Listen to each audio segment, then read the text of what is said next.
বারাসত মেডিকেলে মৃতের চোখ চুরির অভিযোগ উঠেছিল, পরিবার বিক্ষোভ দেখিয়েছিল। আপনাদের মনে করিয়ে দিই, মুখ্যমন্ত্রী তিনি গাড়ি থামিয়েছিলেন বিক্ষোভ দেখে এবং তারপরে তিনি আশ্বাস দিয়েছিলেন দ্রুত তদন্তের, পরিবারের পাশে দাঁড়িয়েছিলেন, দাঁড়ানোর আশ্বাসও দিয়েছিলেন। এবং তারপরে জানা গেল তদন্ত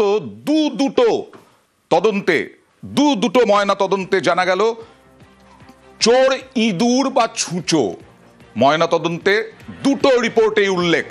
সরাসরি চলে যাব প্রতিনিধি অভিজিতের কাছে। অভিজিৎ, এর আগেও তুমি বলেছো যে দুটো ফাইনাল যে ময়নাতদন্ত রিপোর্ট এসেছে তাতেও এটার উল্লেখ রয়েছে।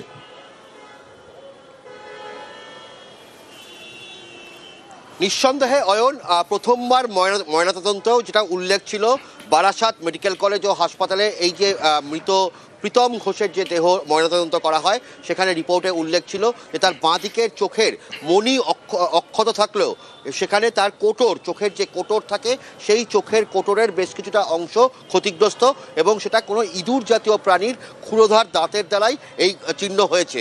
এবং দ্বিতীয় ময়নাতদন্ত, কারণ মৃতের পরিবার তারা বারবার করে যেটা অভিযোগ করছিল তার পরিপ্রেক্ষিতে গতকাল দ্বিতীয়বার ময়নাতদন্ত বা পোস্টমর্টেম করা হয় এবং সেই দ্বিতীয়বারের পোস্টমর্টেম রিপোর্টেও, প্রাথমিক রিপোর্টেও যেটা উল্লেখ আছে যে চোখের কোটর সেখানটা ক্ষতিগ্রস্ত হয়েছে ইঁদুর জাতীয় কোনো প্রাণীর আঘাতে।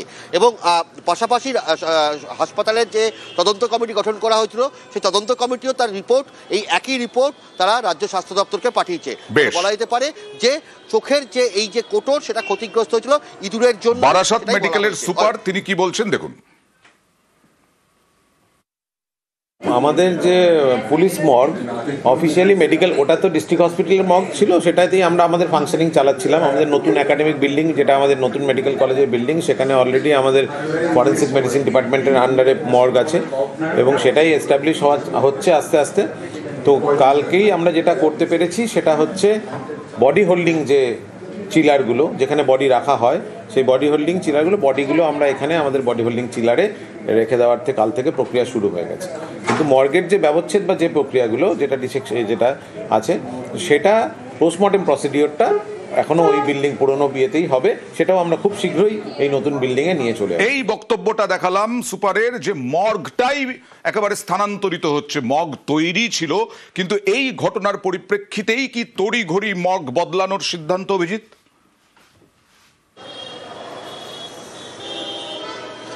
অনেকাংশেই বলা যেতে পারে, কারণ এই যে মর্গটি বর্তমানে ছিল এই মর্গটি প্রায় 40 বছরের পুরনো। বারাসাত জেলা হাসপাতাল তৈরি হওয়ার কয়েকদিনের মধ্যেই এই মর্গ তৈরি করা হয়েছিল এবং জেলা হাসপাতালের 2 নম্বর গেটের পাশে এই মর্গ। ইঁদুর, ছুঁচো, বিভিন্ন প্রাণীর মুক্ত রাজ্য, স্বর্গরাজ্য বলা যেতে পারে। এবং এই ঘটনার পরই যে মর্গ একাডেমিক বিল্ডিং, নতুন যে একাডেমিক বিল্ডিং তার গ্রাউন্ড ফ্লোরে নতুন মর্গ প্রায় তৈরি হয়ে গেছিল, বেশ কিছু ছাড়পত্র বাকি ছিল এবং তড়িঘড়ি এই ঘটনার পর হাসপাতাল কর্তৃপক্ষ সিদ্ধান্ত নেয় যে নতুন মর্গ খুব দ্রুত ওপেন করা হবে। অর্থাৎ এখন থেকে কোনো রোগীর যদি, মৃতের যদি ময়নাতদন্ত করা হয় বা পোস্টমর্টেম করা হয় তা কিন্তু আগামী কয়েকদিনের মধ্যে থেকেই নতুন মর্গেই করা হবে। ফলে নতুন মর্গ করা হচ্ছে, নতুন মর্গ ওপেন হয়ে যাবে, এটা বলাই বাহুল্য। আর সেদিন ছিল পরিবারের বিক্ষোভ, আজকে পরিবারের পাশে দাঁড়িয়েছেন মুখ্যমন্ত্রী এবং তারপরে তাদের চাকরি বাকরি সাহায্য তুলে দেওয়া হয়েছে এবং আজকে বিজেপি বিক্ষোভ দেখালো।